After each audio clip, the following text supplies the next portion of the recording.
一转眼就1年就过去了，董老师啊，对，我们今天又过来看董老师这个陶瓷绘画这个艺术的新的成果啊。对，现在我感觉跟去年有很大的区别啊。不管这种整个绘画的形式啊，然后它的内容啊，以及呈现的状态都有很大区别啊。对，董老师你聊聊呢？我们先从这几个方面聊聊，是吧？这个以前呢，像这种东西，它都有一个发展过程嘛。那每次就是例如当年的东西，就是当年的思想状态啊、精神状态的一种反应。对。还有包括你这个跟外界接触，然后对你的这种内心世界的一种影射或者折射。对，就创作的这个方式与呈现状态也会有改变啊。是的，对，就是以前呢，你有关注的一些东西，它体现了你心里面所思所想。那现在这一年嘛，他关注的东西又不同了。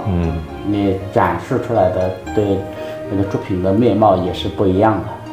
那艺术家就是应该这样，就是你必须时时刻刻都在变化。对。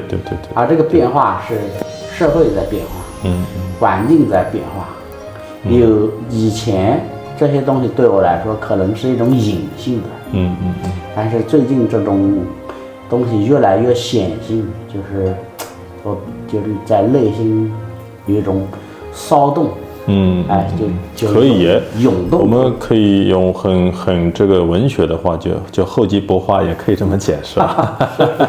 对，是的，我觉得这个你刚才讲的这点我非常赞同，就是可能你以前对这个生活啊、对艺术啊，或者对整个就是整个社会的变化啊，对，大到国际形势啊，小到我们整个国家或者整个民众这个生活的变化感悟，我觉得在这里面有非常好的一个体现。当然，这个体现是通过艺术的手法来体现的啊。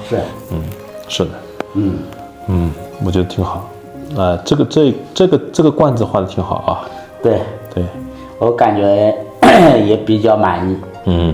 就这种表现，一个呢，所谓的表现，我们很多人啊，就是没有意识到，说特别像我们现在国内很多院校的这种教育，让大家无法就是真正感受到一种情感的存在，或者说知道情感，但是无法去面对。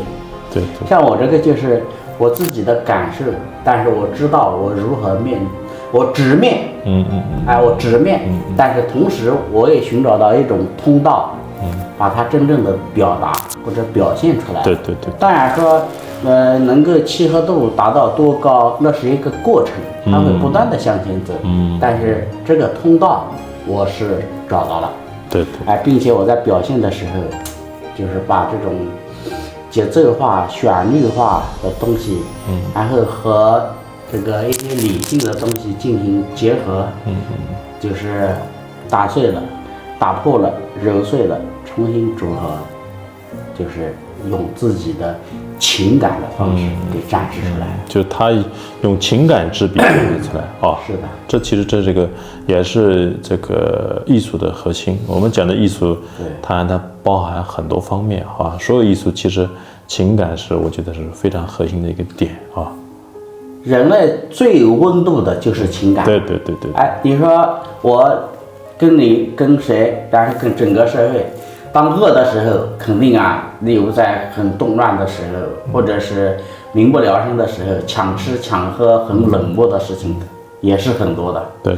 但是那时候你呼唤这种温暖，那肚子都没饱，没有办法温暖，所以这时候就是对人性的考验是非常的彻底。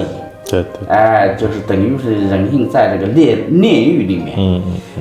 按照正常的这个生活，我们每个人在一个相对和平、安宁的、和平的，一个具有一定这个人文关怀的社会里面生活的话，我们对人性的这种温度的追求，就不是物质所能体现的了，对，代替的了。对，所以你停留在物质层面，吃饱了喝足了，躺在那边，然后内心极度空虚。但是这时候毕竟是人跟动物的区别，就是需要情感的慰藉，对，需要一种温暖，就是需要精神上的需求啊。对，你才活得充满了信心，才有勇气活下去。对，才有这个情趣啊。对，所以艺术它最核心的是情感。但为什么艺术要发展呢？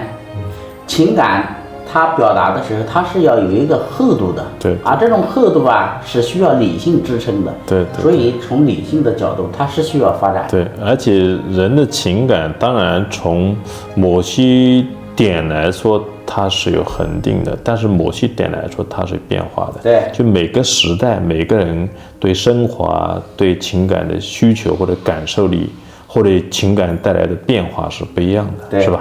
其实就是艺术当属于时代嘛，是吧？对，是的，就是这个时代要求艺术的发展不是情感是永远不会变化的。人类从原始人到现在，情感就没有变化。我就说刚才我讲的某些点是恒定的嘛，人性也不会变化。只是在不同的时代、不同的环境，它展示出不同程度的人性。对，或者不同的面貌，不同的需求，是吧？层面，而这个所谓的文明的这个发展，它从理性角度讲，然后就是增强了情感的厚度。我们就从诗歌，那或者是小说，唐朝时的小说，跟《红楼梦》是不在一个量级上。对，《红楼梦》那个结构的严密，对，然后这个对整个这个命运的这种你说讹歌也罢，然后是对命运的一种哀叹也罢，对，充满悲剧、喜剧这些东西，它跟以前的小说是不在一个量级。因为当时就是我们《红楼梦》创作的年代和唐朝的社会已经不一样了，对，它不管是物质的发展还是各个层面发展都是不一样的嘛。所以它这个小说虽然都是小说，但带来的丰富度啊、层次度都是不一样的，是吧？是啊。所以说它很多东西它是，你像文学、绘画、音乐啊等等艺术的各个门类，就是它随着时代的变化啊，对，它丰富，它多彩，对。它的厚度足，对，然后满足人的心理的层面更加的丰富，更加的饱满，对，但是情感是没有变化的，对，需求是没有变化的，需求是没有变化的，就是某种原因它是恒定的，是吧？对，但面貌是多元变化的，对，是的。谈青花，你是平时画很好在瓷器上，为什么在瓷器上如此得心应手？是的，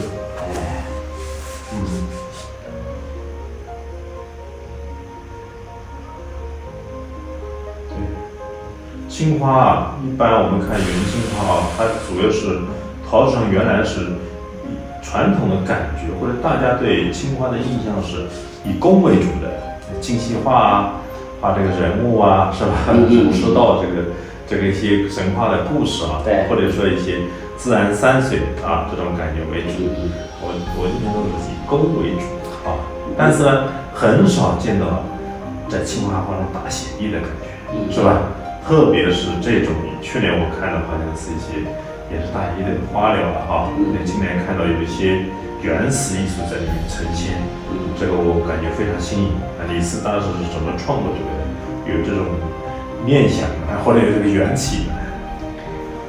你这个短短几句话里面，实际上讲了好几个问题。就说你这个看到的都是以这个工为主，然后青花就是说表达的都是这个题材性，什么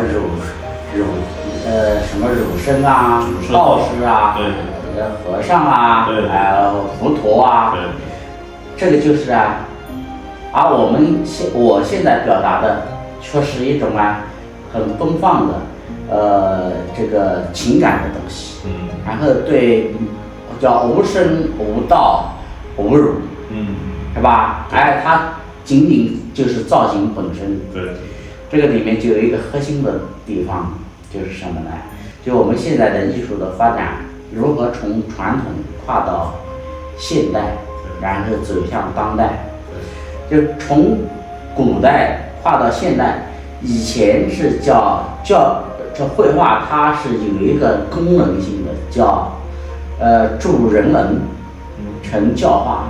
哎，它有一个教育的功能。说白了，就艺术之外的，就像小说，哎，他写的他是为了教育别人啊，或者是承担着某种功能啊。他画一个乳，然后表达它的场景，叫文学性场景。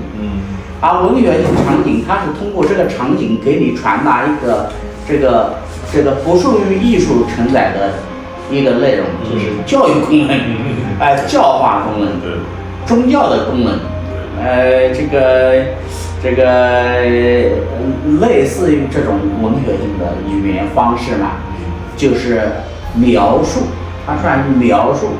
所以他这时候要不呢？描述的我要描述的道，然后就要有道的先锋道骨，并且把那个道的主要特征都要展示出来。有当时社会属性的话，对，它其实某种讲它不能称之为纯粹的艺术品。对，就是它，所以叫传统，它走入就这跟这个哲学也有关系嘛，就是或者是说跟社会也有关系。实际上以前的哲学，就像庄子的哲学，实际上早就走入了人的内心，但是绘画是没有办法，一直没有找到某种方式走入人的内心，它是跟文学劈开起来的，肯定是不行的。那我们现在呢，叫现当代艺术呢？现当代艺术它这个很多理念啊，就是它的节点就是我们是接触了西方的哲学，例如现当代哲学的这个关键的叫风水岭性的人物两个人，一个叔本华，一个尼采。叔本华走向悲剧，尼采走向超人，就是一种积极的一个悲观的。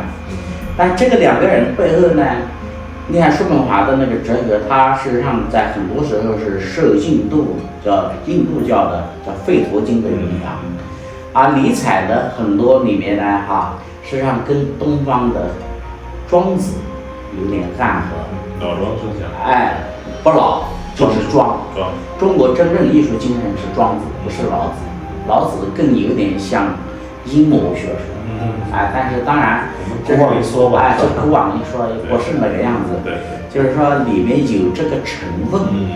但是庄子把它一下推向了纯粹的人性的智慧。纯粹的那种这个无为，然后在无为中有一种这个叫无畏前行的，一种生命状态。其实更多讲的是心灵的